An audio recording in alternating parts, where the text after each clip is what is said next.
All right, welcome everyone. We're Semblance of Sanity. I'm Caleb. I'm Jacob. And we're here for Attack on Titan Season 4, Episode 15. Oh boy! We just watched the previous episode. It was so freaking double good. drop. Yep. I'm so excited for this one. And maybe if we just get a the bit slightest bit of flashback related to anything regarding Zeke, I am going to lose my mind. Would be nice, wouldn't it? Yeah.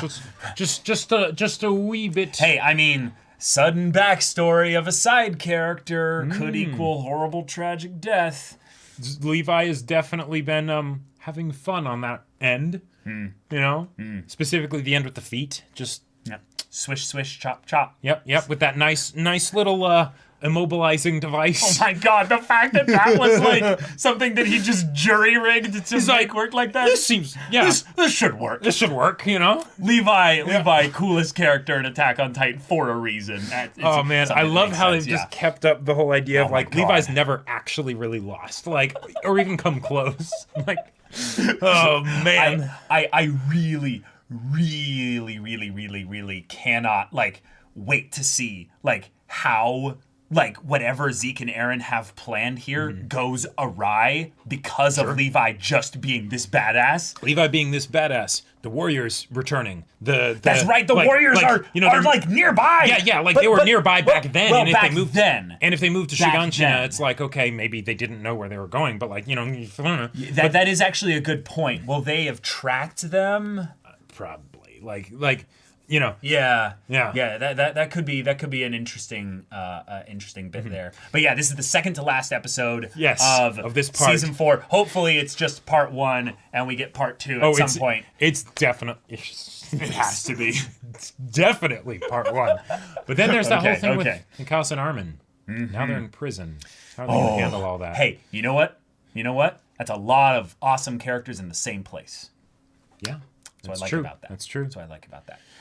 Oh, so shall we do this? Y'all, without further ado, let's get into this. Oh, okay. Zeke. Whoa. Grisha. Oh, and this is where it starts. Oh.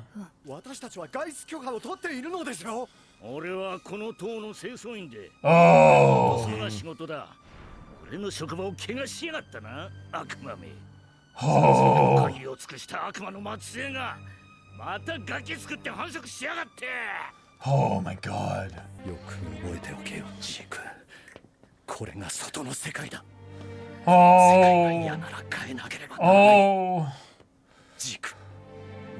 Oh, well. Not a word of comfort or anything. Nothing. Just we're going to push you. Yeah. You are going to be the main character of this anime and save everyone. Sorry. Hey! Yeah. Didn't that work out great? Oh boy. I think this is one of the few times in Attack on Titan where I've been so pumped that I'm like, actually, like, can we skip the OP and I know, get right? to the episode I know. already? Like, oh man. The fact that we're getting now, like, just maybe Zeke perspective backstory. This could be a 320 all over again. But instead of Grisha focus, it's Zeke. Like, that would be so freaking awesome. Well, yeah, because okay, so here's a question for you in the few seconds we have left. Yeah. If there's only one episode after this, where do you think this is going to end? I don't know, man. Like...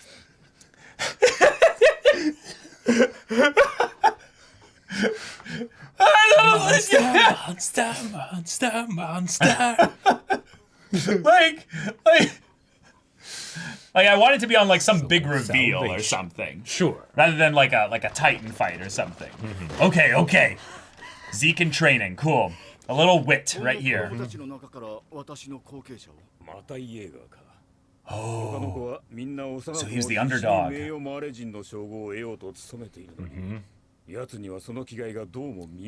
Yeah, I was right. Okay. Oh, dang. Oh, cool. So he is the Beast Titan. So not only a bunch of pressure, but also just not spending time with him. Yeah, this is one of their probably underground meetings, not a social dance club. Whoa, okay. Okay. And of course, this is the grandparents that, are saying, hold to the Marley ideals. Oh, just having a good time with his dad. That's what he wanted. Yep. Oh, shit. Oh. Just play ball.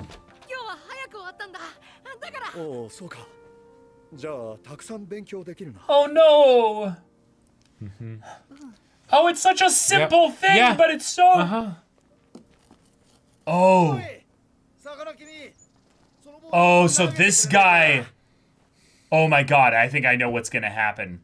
This guy is gonna end up being the dad that he never had.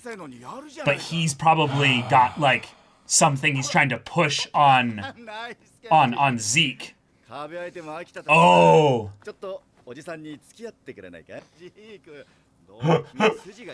Oh my god. Oh. That approval. You'll be shredding Survey Corps members in no time. Yeah. Throwing perfect to gamers. Oh. Yeah. Oh, that'd be so scary. Oh. Oh. God, if you couldn't do it, you wouldn't be our son.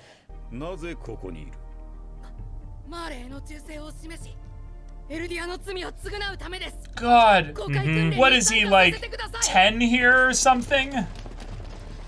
If that, maybe. Like, probably around there. Yeah, like. Yeah. Oh.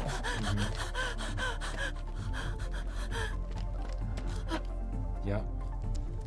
Oh no. Oh my god.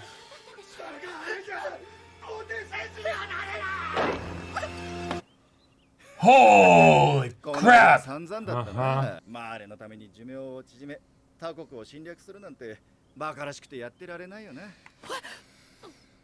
Wow. Yeah. Oh, so he passes on these secrets to Zeke. Whoa. Oh.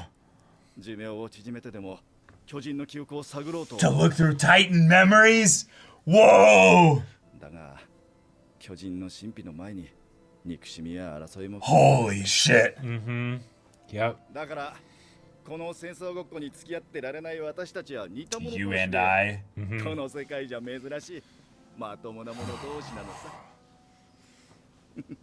Oh no. And he's like, I can use that. Oh man. And he asks them to stop.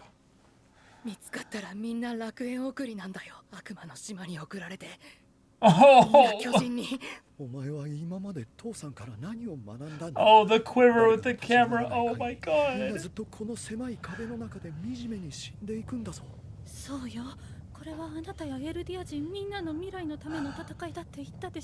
But I just want you to. Oh. Oh. Saying goodbye. Yeah. Oh. Oh. He's gonna give him the idea. He's like, you have to turn in your parents. Yep. That makes perfect sense. Yep. Oh. Oh.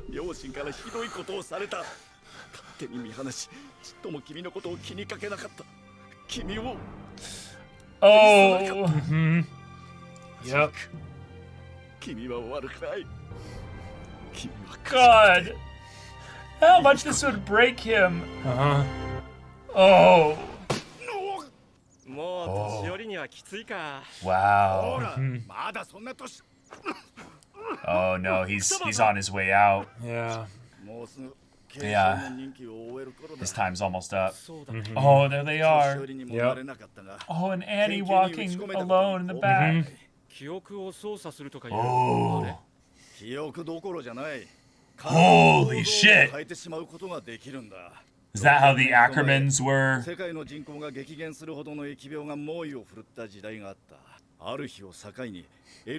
Whoa. Yeah. Oh my god. Holy shit. Wow. もう世界は巨人の脅威に怯えたり苦しめられたりせずに済む。Oh, a final solution, if you 僕ら will. は生まれてこなければ Uh-huh. 苦しまなくてよかったんだ。 Yeah. 草葉さん。 Oh! エルディア人であることを隠したまま Oh! 妻はマーレ人。しかし、 Wow. いつまでも騙し通せるわけもなく、私がエルディア人だと知った妻は自分と息子の喉を裂いて死んだ。私が戦士になった理由は贅沢な自殺の方法に飛びつ Oh いた my りする。 god. だが、亡き息子を君に求め、巨人の力で自分の罪から逃れようとした。 Jesus. 私だってこの世に生まれてこなければ。獣の巨人は俺が継承する。 Oh. マーレのためじゃない。 Oh. 始祖奪還計画を成功させ、世界を救ってみせるよ。世界の人々を巨人の恐怖から解き放ち、エルディア人を苦しみから解放するんだ。 Oh. 始祖の巨人の継承者と接触することにより、その能力を引き出すことができるはずだ。力を使えるのは君じゃない。 There it is. Yes. Okay. Wow. Yes. Yes. Oh. Oh. Oh. Because they would have all the power there. Yep. Uh-huh. God, the fact that they're just saying that. Yep. Yep. Oh. Uh-huh. Uh-huh. きっと見つけられる。 I know you'll find someone. 私はいつでも見守っているからな。 Oh my god. 見つけてみせるよ。 Father. Oh. He's Oh. Oh my god. Yeah. なんてことだ。 Wow. Uh-huh. 父親は生きていた。 Oh my god. 俺たちは被害者だ。お前はあの父親に洗脳されている。 This is just. Oh. Right. や Yeah. るからな。 Yeah. Oh. Oh. Oh. Oh. Here we go. Here we go. 父親と Oh my god. Come on. Come on. Please. Please. Come on. Come on. エルディア人安楽死計画に賛同してくれるのか。子供たちの死が俺たちを生かした。父親は正しかった。そう思った。いいや、親父は間違っている。その親父に育てられた俺も間違いない。 Wow. エルディア人が生まれてこなければ、この町の住民もこれから俺たちの計画に巻き込まれて死ぬことはなかった。 Oh. Yep. この世に生まれないこと、これ以上 Oh my god. No. Salvation. No. 俺の手で巨人が支配して No! 歴史にケリをつける。その日を迎えるまで Oh my god. Oh my god. 兄さん、 Yep. So he found that person. Yep. やろ He did. う。固い握手でも交わしたいところだが。 Oh. ま Really? あ俺たちが接触する Really? のはまずいよな。エレン。必ずみんなを救ってあげよう。 No way. They didn't do anything? お前にしちゃ随分と安らかな死に方だろう。奪った仲間たちの命に比べてみれば。奪ってない。救ってやったんだ。そいつらから生まれてくる命を。この残酷な世界から。 Wow. 足が伸びてきたみてえだな。クソ坊さん Oh. 見ててくれよ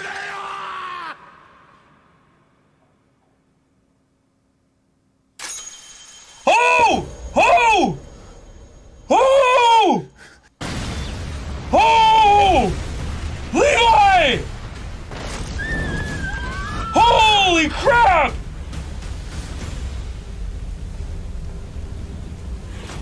Oh my god! Oh my god! Wow! So, Oh! how'd you like it? That was it. That was the season 3 20, but like 0.5 where we get to see it from Yep. Zeke's perspective. Wow. You know what I love so much about this is that because it was Grisha's perspective, Yeah. when he passed it along to Eren, he made himself look like he was in a really good light the whole way through. He never showed the things that the way he was so like manic to Zeke. And then Zeke also being a child has a very real possibility of hyper dramatizing the memories. It's like a microcosm of the two peoples. Each have their own perspectives of how things happen. Exactly. There's truth None to of them both. is exactly right. Yeah. Yeah. Oh my God. Oh. I don't know what it is, guys, but this show, I never get more excited for backstory and anything else. Like it's just because of how much the past like influences the future in this world, just in general. Yeah. Like, Zeke backstory, Yeah. y'all. Zeke. So Raw backstory. and you know, the whole episode basically dedicated to it, right? Because it's a bit of a big deal. love it. Big deal. Love it. And my we got that God. different perspective because we got Grisha's perspective of things, right? From season 320 and 321 and all that. But now we get Zeke's view. Yeah. What I love about this is that Zeke's view paints Grisha in a completely different light. Oh, yeah. And then Grisha's ignores all that Right, stuff. because you can infer from the memories from Grisha that he was doing that kind of thing to Zeke, but we didn't truly get to see The details. on what it was like from the perspective of his son. Which is cool because this hints at basically the idea of what Eren was talking about in the episode prior to this, in saying that you have an enemy inside you, Armin, you're being manipulated. Sure, In yeah. that Eren could have been being manipulated by Grisha, And yet- the previous Attack Titan, before this was all even, happening. And yet at the same time, if this is something that is so twisted and barbaric and motivates not just Zeke but also Eren to, hey, we've got to do things a certain way. Yeah. That seems like an awful lot of care being given to the happiness of one innocent child, when your then plan involves removing the happiness, freedom, and all that stuff of a whole bunch of other innocent children. Yeah. Now, of course, there's the other aspect of it too, of Zeke's whole thing of no, I'm going to save all those children by making it so that they're never even born, so they never have to experience pain. Because who would want to be born into this world? Well, guess what? God. Guess what? Yeah. You were born into this world. That's same the with whole Eren. point. And that whole bit whole with when point. Eren is underneath when he's underneath the thing and Willie's giving his speech and everything. Yeah. But I was born into this world, and it's like, Yep, exactly. We now see that at the very least, Eren is not being entirely honest with Zeke here. it seems that way. At We would Liberia. hope. I would We say have to believe it, right? Because otherwise, I would say if that's the case, then there's a lot of things that have to be really explained as to why they didn't do anything in Liberio. Because I really think that the main reason as to why they're putting it forth in this way is why they didn't do anything there was that Zeke still didn't fully trust him. Okay. And because so he needed to see the signs, and then okay. All and right, we got basically confirmation on a couple theories of mine that I had. Was that one, like Eren is the one literally driving the cart. Yes. If they ended up in a situation where they shook hands and made this happen, then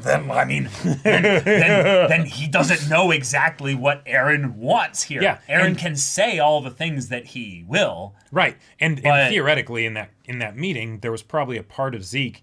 Now, he teared up and everything, like he was beginning to believe. Yeah, right. yeah. It feels so wrong to say that line in reference to something like a but euthanization keep going, plan. keep going. Yeah. But at the same time, both of them would have been thinking, okay, but the other person, they are my enemy, and up till now they've been my enemy. Can I really trust them? That might be trying to trick me, so that way we can come into contact, and then whatever they want to happen can happen. Right.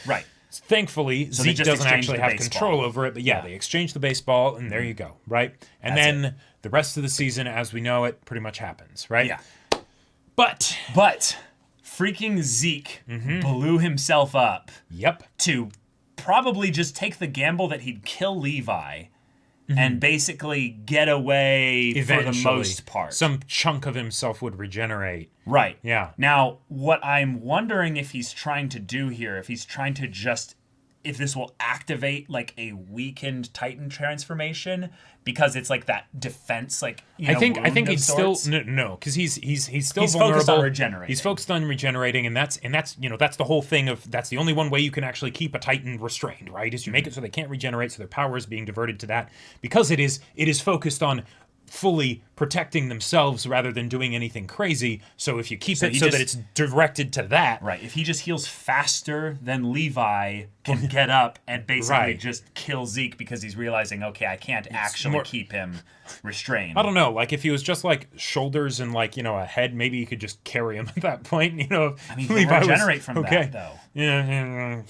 I mean, freaking Reiner was able to transfer his consciousness into his spinal cord. Yeah. Like, Titans can do some weird shit, y'all. This is true. Like, that is the show right there. Yeah. As far as big people do some weird shit. Right, as far as the most sort of like bullshit like thing happen. But like let's be real. If Zeke dies from this, like witness me, father. Like if Zeke dies from this, then suddenly like Historia becomes like and that baby well, ironic, isn't it, that there's a baby about to be born while at the same time Zeke and it seems Eren are talking about a euthanization plan. Yeah, it's so messed up. So the backstory. Yep. I love this. I am so empathetic towards Zeke because of all of this. Oh yeah, like because it feels like a microcosm of, we were talking about this in between the reaction and discussion, but the microcosm of the Eldian Marleyan history thing is that the two fathers instead of the two nations. Exactly, the two fathers instead of the two nations. So we have the two perspectives on things, not just on the history, but also on who Grisha Jaeger was as well. Right. So we also have this guy, Xaver. Love his character. Isn't he great? His character. Such a cool introduction. Such a just for the one episode. Yeah, such a logical introduction for this idea that Zeke didn't know what he was doing half the time. Nope. In a lot of ways, Zeke could have never seen the world altering in this way because of the influence of just this one guy playing catch with him. And you know what? That's the show right there. And if Marley had been wanting to manipulate Zeke, this would have been the perfect way to do it. It would have. And you know what, Grisha? Yeah. If you had truly wanted to manipulate Zeke, there would have been a much better way to do it. Maybe if you hadn't been forcing him so much, because especially when you're young and you start to grow up, you of course want to rebel because you want to be your own person. You keep the main thing that he wanted from you and you don't give it to him. If you had, oh man, he totally would have done everything you wanted, right? Like, I mean, to be fair, the grandparents were also probably starting to break his psyche a little bit by forcing him to accept this history, and then he has to play pretend with them. And then he doesn't, and then he truly father. Knows nothing, right? And he doesn't know what to believe. He doesn't have a place of security and safety. Yeah, Like all the little expressions and bit of body language and everything from Zeke spoke volumes so good because okay, you can watch Zeke as the Beast Titan eviscerating the Survey Corps and you can be like, okay, I'm right with Levi, I want this guy dead, right? But when you see him as a little boy and he's just trying to get some affection and recognition from his father, and then he sees his father just sort of look down into the side, and all of a sudden he's like, oh no, I messed up, I did something wrong, Daddy doesn't love me anymore, right? How do you argue with something like that, right? Xavier represents, I would say, two aspects of this story in a really beautiful way. He represents the cruelty that has been put upon him, basically because of that story with his wife and because of the shit basically that he's been born into. So he's been born into a very cruel world. Yep. The beauty of it is that he gets to meet this boy Zeke and have a son again. Right. And God, that alone makes this backstory so worth it. But the fact that he also represents the one that was curious. And he researched the Titans. Yeah, he's different hair color, but he's very much like Armin, 20, 30 years later, if Armin had been put into this. If Armin was in this situation, Armin would have been the one researching the Titans, probably. Probably, yeah. Because he would have had no real access to the outside world. Right, because still would have Marley been would have had an within even walls. stronger grip than really the parody people did over and that would have been his information and stuff. His avenue to freedom. Right, exactly. And in a lot of ways, he wouldn't have been necessarily good for warfare even necessarily. Sure. This makes a lot of sense here. So you really feel the cycle of these character archetypes that are slightly different and have that similar flavor of other characters getting put into these same situations over and over again, where Zeke kind of ends up being the Eren, if you will, in this story. Right. Where he's got his family ripped from him. Mm-hmm. It wasn't his choice. Yeah. Like he wasn't free here. He had to do this. I love how they build up to this because when you see it from Grisha's perspective, right, in season 3, you're like, holy shit, what is this psychopath kid? Well, no. not at all. I okay. disagree. No. You see how it backfires, but then at the same time, you see Grisha is the one that pushed Zeke in order to that do pushed this. it to an extreme thing, but then but within the context where he broke his kid, right? Yeah. Yes, he broke his kid, but oh my God, that kid must have been really broken to get to the point where he actually turns on his parents. Yeah, so right? you assume the worst really about what was going on inside his head with regards to the interactions with Grisha. Right. And then when we see this, it's he didn't even come up with the idea to do it. Nope. And even when Xaver He wouldn't do it. He loves his parents. Yeah. Like, but then even when Xaver was like, oh, hey. Is it Xaver or Xaver? Xaver, I don't know. Okay, whatever. whatever. The chaos, I feel like, could just be a thing of not doing like what should be an X, Like, I don't know. Whatever. But, okay, gotcha. Yeah. But when Xaver was telling him you need to turn in your parents, it was not at all because he's like, oh, you need to get the restorationists out or whatever. No, it was just because they found out Yeah. and they were going to get caught eventually. Right. And just, we need to get out in front of this. I need to protect you. Right. Like, I care about you, my son, right? Yeah. And telling him, they have not treated you well. Like, they have been horrible to you, right? Yeah. Like, you don't owe them anything. All these things are, that's really good stuff that you would hope that, not necessarily the turn in your parents or whatever, but all the stuff surrounding that they've been terrible to you. You need to realize this. It's okay. Like, you have been put into a shit situation. That's things that you would hope that a kid would have someone to tell them, right? Exactly. So that they can actually learn to escape from this, because that's the thing. Zeke did need to be set free from his father's teachings, right? Yeah. Eren, and so then of course, when he knows that he has a brother, out there, he's going to do the exact same thing. Yeah. Now, the euthanization plan. Yeah. So let's talk about that. So Zeke brings up this idea because Xaver talks about how the founding titan can change the biology and anatomy of subjects of Ymir. Yeah. So this is something that I feel like they were kind of clearing up, maybe a little bit of a world building thing that's been very loosely handled over the course of the show, and that is just what is the deal with Ackermans?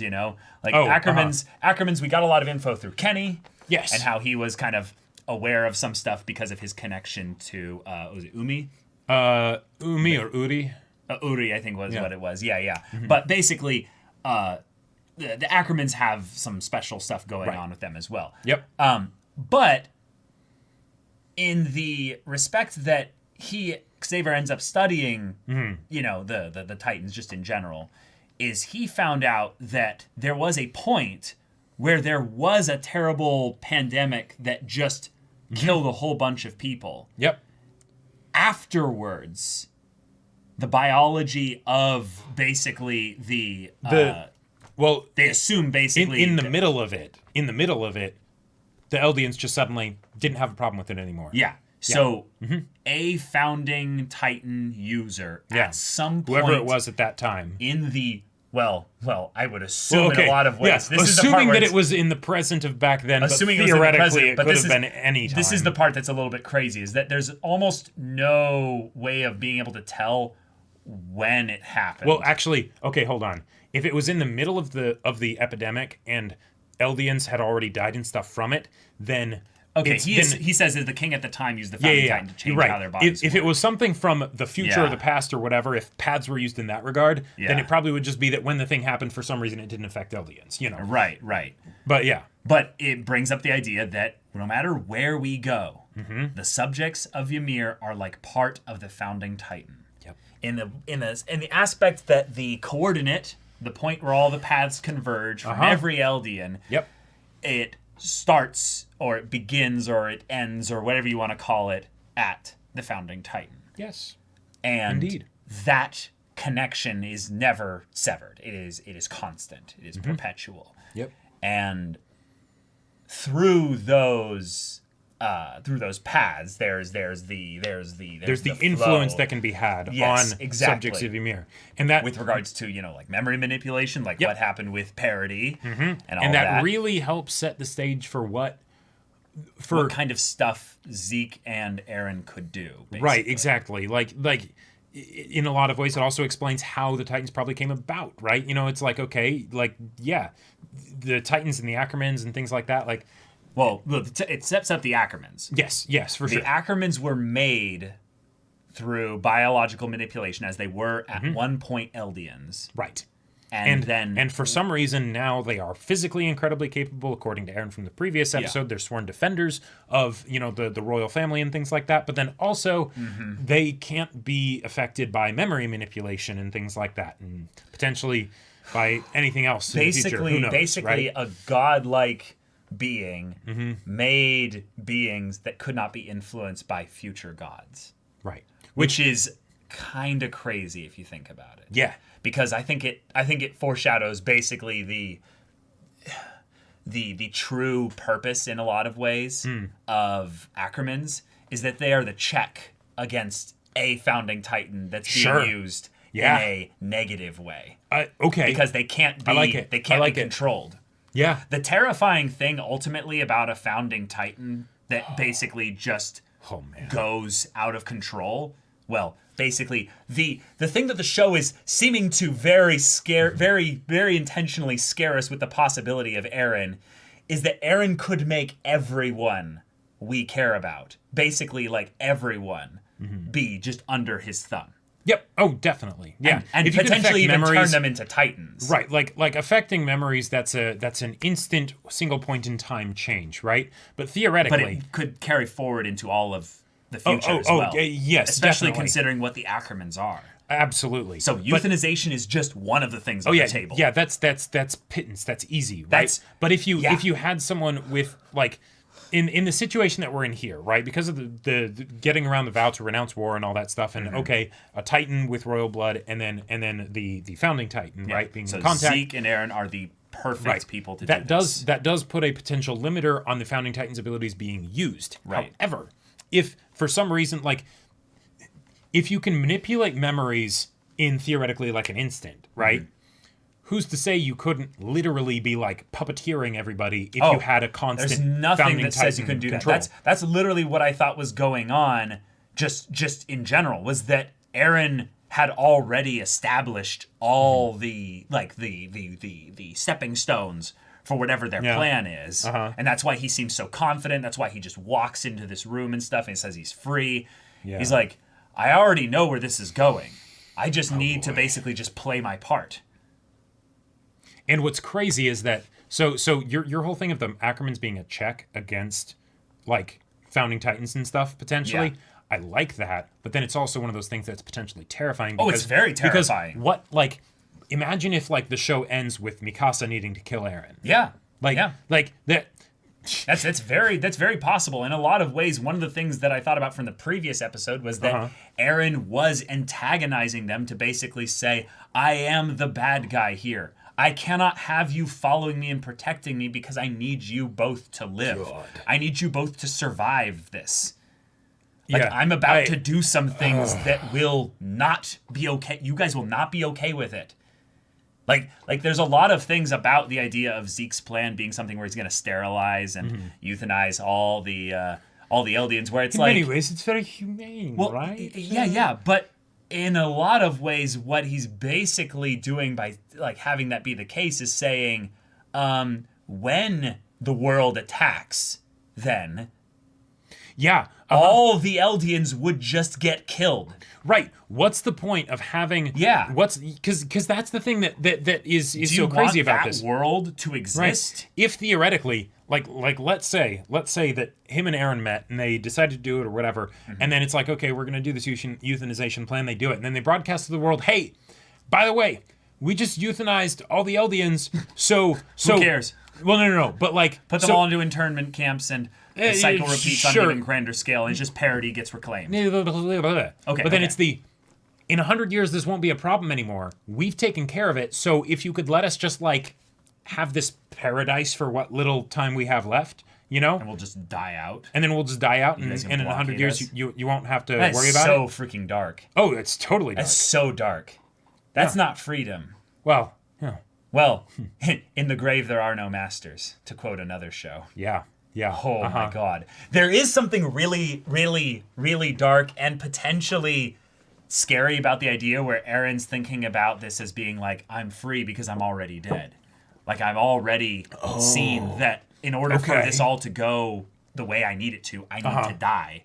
And it's just the question of, what are the steps to where the death will lead to people in humanity's sake, the people I care about, just being able to move on. This is one of the things. And learn something from all this. So we've lost track a little bit of the whole Zeke backstory discussion here. But I feel like the stuff we are getting here with Zeke and Kzaver sets up a lot of good foreshadowing for what could be happening. The reason why this afterwards. backstory and stuff is so important is not because of the actual events that we see, even though those are amazing and wonderful. Because it and just they makes rip at Zeke's our hearts and character everything. so much It makes better. Zeke's character so much better. Yeah. But it also informs the future, It right? does. It really does. Yeah. So it changes things, right? We can't exactly look at Zeke the same way, even after that ridiculous dorky running that he did away from Levi's camp, and even after him shredding the Survey Corps and whatnot, right? Yeah. There's we're starting to see how things are moving, right? And the fact that we're so close to, like in the anime right now, like since we're almost to the end of the first part, and there's just going to be the one more part, I'm guessing, after this, right? I feel like I can really theorize with you on this because we're getting close to the stuff where I don't actually know what's going to happen. Oh, wow. Right? Oh, because wow. we're coming crazy. up on the end of Attack on Titan. That's so Like, crazy to think about. Okay, so I wanna go really quickly through a lot of the Zeke stuff here. Is that Zeke, from his perspective, is elated Yep. once he hears about basically the idea that, wait, Eren Yeager, that father, don't say. that I loved the way he said that father. I think Yeah. he said Uh-huh. I think he said that when he hears it after with From Reiner and Bertolt, yeah. Yeah. He says, let me bring it up here. His father's missing and used to be a doctor.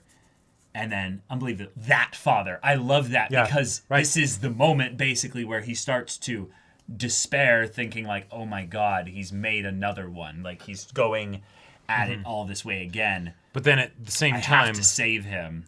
right? Yeah. And then afterwards, we end up having them actually talk.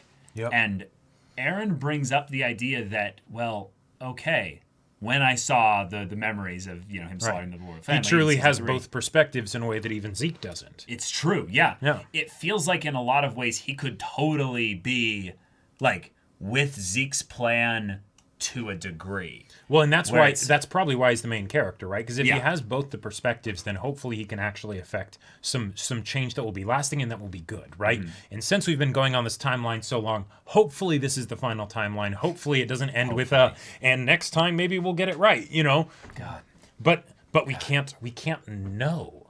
Yeah. And so here we are. So here we are. The bit where we kind of come full circle with Zeke kind of saying, okay, we're going to save everyone. Yeah. And Our then soul salvation. in the beginning, he was basically the one burdened with being the soul salvation of Eldians. Yep. I love the idea that what it is it's not him saying, I'm passing the buck to you. In the kind of the wrong way that Grisha did with his kids, it's him saying, let's share this burden together. Because Grisha was saying, one, you're going to almost take this burden You must do entirely. this. Two, he was doing that with someone who could not be expected to actually bear that burden. Nope. Right? You could say that what Grisha did later with Eren, once Eren was like better. was more grown up, right? It was an improvement. He didn't tell him anything about it, and then when Eren was like, "No, I'm going to join the Survey Corps, even if it means me dying, because I need to see what's out there." Then he's like, "Okay." When I come back from my trip, I'll show you the basement. Right. We'll have that talk. And now it was it was unfortunate circumstances in that the Titans attacked Right. at that point, and then that basically screwed up the opportunity for them to have that true conversation, a real and he ended up just relationship being like, in "All that right, regard." son, this is crazy and hectic And right he was now. crying Here you go." and stuff because I think he knew he was messing up again. Yeah, And like- he was like, "No, But I have to do I this. have to do this. I'm I so am not sorry." free. Yeah. So hopefully you can be free. Hopefully you'll be able to get this right. Right. Now, Zeke coming to Eren here with the, hey, in a lot of ways, only you can be the solution to help me with this here. It would be poetic then if Eren basically It would be didn't poetic actually if- go along if with it. Eren basically had that moment with Zeke later where he's all like, no, I'm steering the cart here. I lead the horses. Right, because This in is a, what we're doing. in a similar way to the You gave timeline me- iterations, Yeah. there's a generational iteration, right? Whether you're talking about with Exactly. Shadis Yep. getting beaten up by That's soldiers, humanity in a lot yeah, of it's ways. humanity, right? Yeah. You know, the grandpa who oh no, my daughter gets eaten by dogs, so then I try and teach my son to do certain things, but then the son, switches, and then the son then goes with his son and does that, and then like and then later Grisha does it again with his other son and does it a bit better, right? Like, and now we're in a situation where we're in this repeating process, and hopefully maybe we'll get it right on this one. And Zeke thinks he has it right, but but no. In a lot of surely ways, there's a better way, in right? a lot of ways, Zeke's plan is in some ways the okay, this is actually a really dark way of looking at this, but Zeke's plan of euthanization is one that makes sense for his trauma, actually. Definitely. So let me see if I can break this down a little bit, because I'm not 100% certain on my thought process with it. So I'm going to vocalize it. Yeah. I think that Zeke is looking at his life up to this point when he's a kid, a teen, and he's throwing with Xaver. And he has this moment of, wait a minute, with something like this power, you could remove Eldia's future, basically. Right. You could basically, you could hard stop everything. Yep. And then wouldn't it be best to do that as fast as possible so that the rest of the world can just go on with things, right? It is very much a let's exterminate all the Eldians for not the sins of the past, but for the potential sins of their future. And not even their sins themselves, but the sins that everyone else will do to them. Right. Yeah. And this is the part where from the framing of him being a child still and looking at this as it would have been better if I never lived. Right. That is in some ways the most selfish kind of way of looking at things. There's a line, and I believe it's Lord of the Rings. Where I wish the ring had never come to me. So do all who live to see such times. Exactly. Yeah. There are so many opportunities and times for people to have that moment where they think about their life and all that it is being so horrible and so brutal, and everything is just the worst. And you're just like, why should I have even lived? Right. It's that dark night of the soul where the hero is down in the abyss, right? And it's at the point where there really is no way out. There's not going to be that moment where they come back, or at least out of not it. that they can see. And that's why the hero's journey is something that resonates with us, is because then they go down there, but they don't stay there. They manage to do that, But that crazy, impossible thing. That's not going to happen. And come full circle. There's no guarantee of that. Oh, totally. One of the things that otherwise we wouldn't value it. Well, right. But one of the things that I would say Zeke and also Xaver being the big influence to him here, Xaver's then looked into the history of things a lot. He has essentially seen the way things are and has been brought to that point of despair himself as well of, if only I had never been born. Right. Then my child wouldn't have had to be killed. Exactly. Now, we understand entirely without much context needed, his mistake, as he framed it, as I was a fool and I took off my armband, and God, that's just so messed up in general. Daring to hope for freedom. Yeah. Oh boy. Yeah. He got basically slapped down with one of the worst situations of having to lose a child as a father. And his wife. And his wife. At her own hand. I know, yeah. But it's Yep. Every parent that I've talked to says that their worst nightmare is losing their kids. Yep. Because all of them eventually come to the realization that their kids are going to outlive them. But that's the way things should be. That's right. That's what if it okay. didn't? But what if it didn't? Yeah. And the fact that he would then be broken down in that kind of despair moment where he almost has the same pose as Zeke does when he realizes that that Grisha's still alive. Sure, and which is very similar to the pose that Grandpa Yeager Yep. had when Eren came back and told him about, how's everything been with your family, or have you ever had any regrets? Right, because like that guy also outlived his son. Yeah, and his daughter. And his daughter. Yeah. God damn it.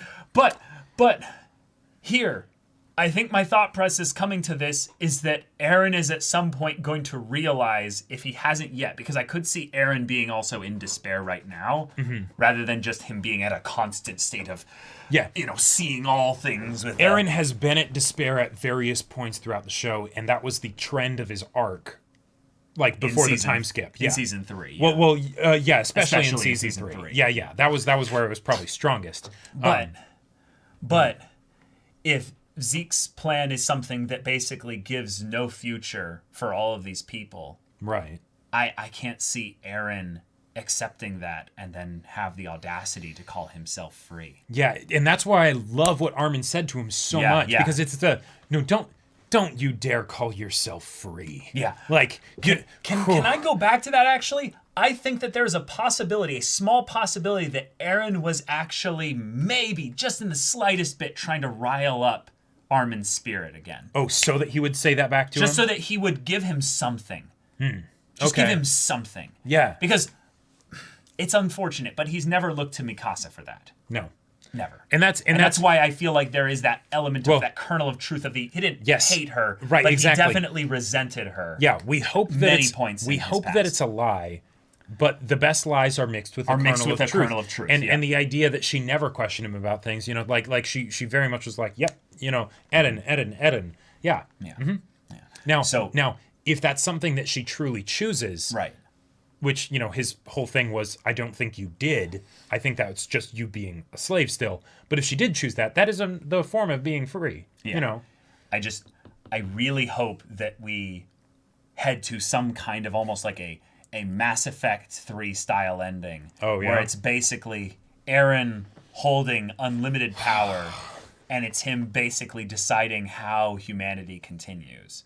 Gotcha. And it's not a question of whether or not he chooses something, but it's just that with his choice, he's free to choose it.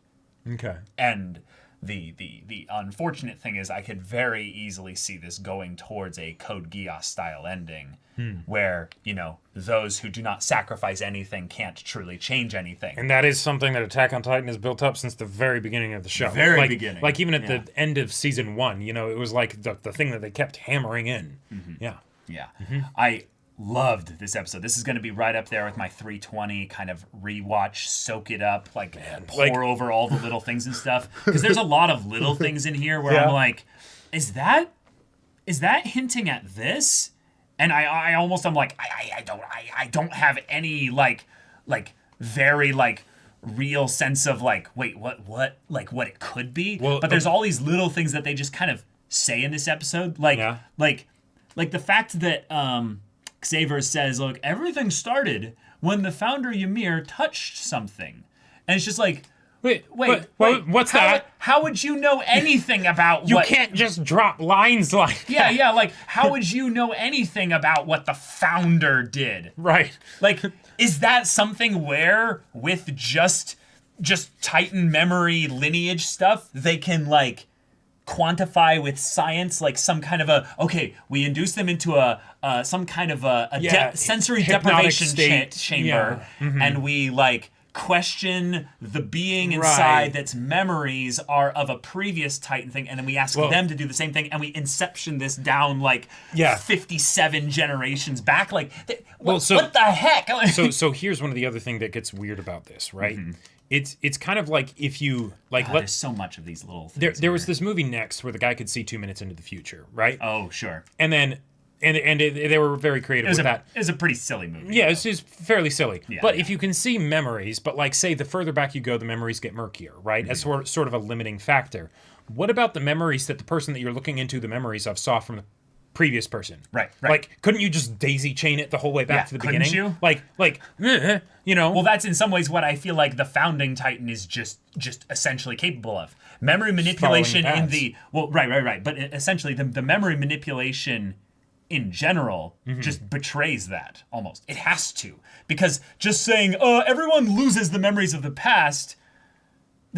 What? If anything, that feels like a safeguard, like a droid memory Right. wipe in Star Wars, where it's Right. like, oh no, if we let this go too long, things get weird. So Things get really things wacky. get really weird, and that's Right. like that could potentially be where the Founding Titan comes from. Like, Yeah. like if you think about it, the idea of if royal blood lets you do that, like, or Well, that's probably why the vow was if- needed. The the vow. war. But then also, if the Founding Titan can go back as much as you want, maybe the way that it can go back as much as it wants into the memories is because it sends manipulations through paths to the past or whatever, so that the other person calls up the memories for them. Yeah. So that theoretically, even if they could go back to just the previous Titan, they could then from there, Or you know. it's just the fact that, well, the very first who made the deal with the devil of all earth, the founder Ymir, sent that out into the future, or no, it's just that's the original coordinate. So he just has a very nice genealogy, Sure. going all the way back to the beginning point. So it's just then from there, go until you can't go further. Oh, you know? right. But also if you run the whole everyone is related to everyone eventually, if you go far enough back kind of thing, then if you have access to number one, then you have access then to everyone. Like Right. it could theoretically work. It gets in that trippy, way, and that's why we would love an Evangelion ending. yeah. That's I have been experiencing a lot of the things that I loved about Evangelion, and especially the end of Evangelion, the movie we're talking about there, not like just literally the end, like the last few episodes or something, but like a lot of the things that they did in that feel very much like they could be applicable in a world like iteration of Attack on Titan's like series ending. So here's something that I want to say. When this show is done, the manga's done, the show's done, and all that stuff, I want to go with you on our own time and just go back and rewatch the show as a whole from beginning to end. Like, I'm going to do that with a bunch of people. Can't you in imagine general. that's just going to be one hell of an experience? It's going to be a oh my trip. god, It's gonna be so much fun. I am sorry, guys, that we if anything are usually like more, I would say, succinct, but this episode this is a trippy episode, or it implies trippy things potentially. Yeah, I feel like this episode confirming at least like two of my major theories basically just kind of gave me the this ending is going to be good. Yeah, because there was a couple things that I was worried about the Attack on Titan ending not living up to the expectations. All the in build general, up and build up. And now it's more of the thing of where oh no the next like episode or whatever they start the next part with in general is going to hurt. It's going to hurt a lot. As if it hasn't already been hurting from like the previous episode. I know, man. like, I know. Just seeing Armin getting kicked and punched and stuff. That was on the previous episode. My brain's all short because I had to watch two episodes right back to back after each other. But in this one here, having Zeke be fully characterized, he might have just died there. Yeah, I would say that there is a very low likelihood that he did, though. But it's non-zero. But it is very much a non-zero and amount. Looking at his eyes, he was okay with that. He was. Watch me, Father. Because, watch me, Father. Yeah, I hope you're watching me, Xavier. Yeah. Because at that moment, I think he was basically saying, no, this is too much. I've done enough. Right. I'm tired. I don't want to live anymore. I'm done. When it comes right down to it, the thing that Zeke wanted all along was, well, it's that all of this was too much. Yeah. Right? And he wanted someone to comfort him. Yep. And he ended up getting it. Just to share the burden with him. Share the burden. And he got it from a place that he didn't expect. His parents definitely didn't expect. And in that early start, right? Because with making me care about Zeke, like, or not me specifically, but like making the audience care about Zeke in a situation like this is really tough. And I love how they started with something as simple as being with his parents, and before even all the stuff of the crazy responsibilities and everything. Right. But we see the things that happen that put his parents so that they're not operating at their best. Exactly. I'm sure they Yeah. were very loving and caring about Zeke when all the Eldia stuff wasn't brought up, when Aunt Faye wasn't brought up, right? Yeah. But when that stuff happens, when you're out traveling with your family to get that one slice of happiness that hopefully you can in this shitty world, in this shitty environment you're in, right? And then someone comes along and dumps water, not just on you, but also on your wife and kid. Yeah. And you have nothing that you can say to them as you're walking back to your internment zone, and everyone's saying, you know, why are you even here, right? When the guy says to you, and by extension your son, why do you keep pumping out babies? Yeah. Hey, you kid, you shouldn't be alive right now. Right. You don't deserve to have been born. Yeah. Right? How do you handle that? Yeah. Right? God. Zeke definitely couldn't. And Grisha made the grave mistake of thinking that the way that he could help his son deal with this was by sharing the burden with him. That's not what your job was. No. It's a cool way to call back actually to Mr. Browse saying that it's not our job to pass the burden on to the kids. We have to shoulder that as and much we have as to we keep can. the youngins out of the forest as long as we can. So that when they get forced to go in there, they're because ready. they have to go into the forest eventually. Right, because eventually they will be the adults. This is actually one of the things that I feel like my parents somewhat did right. This was something that's kind of weird to bring up just in general. But my parents basically tried to introduce the idea of the forest a little bit younger in a natural way by basically saying, hey, at 13, we're going to stop telling you what to do, basically. Right, like we'll still give advice, but you're your own person. We won't give you any like hard things of Commands, any basically. commands. So But we will ask for you to take responsibility for your actions. Right. So when you do things, they will have natural consequences.